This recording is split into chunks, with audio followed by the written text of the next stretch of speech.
Mama loves you. Bella and Sadie, 8 paws, 2 tails, one incredible story.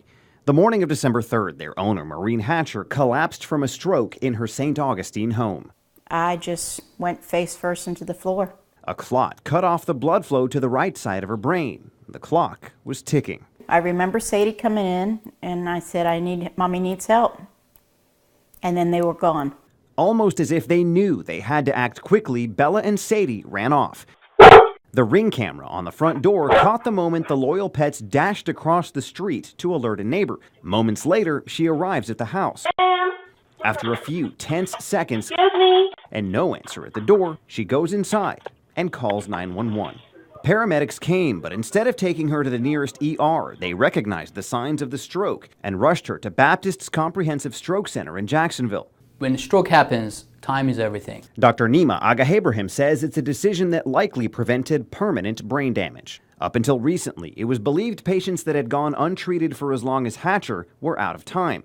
But doctors successfully removed the clot through a new procedure only specialists can pull off. This is a relatively new procedure. Using dye to find the clot, cutting into Hatcher's femoral artery in her leg, and maneuvering a stent retriever up to her neck to remove the clot. Something that up until a few years ago was unheard of. By doing that, we restore blood flow back to the brain.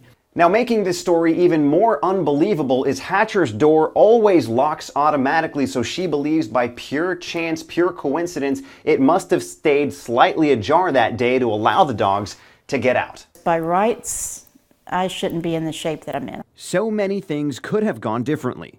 The door could have been locked. Bella and Sadie could have stayed by Hatcher's side. The neighbor could have turned around and gone home. Luckily, Hatcher wasn't as alone as she thought. I had an angel across the street. I had a great rescue in the neighborhood and the hospital. And of course, Bella and Sadie. I'm blessed. Very blessed. Eric Alvarez, First Coast News, on your side.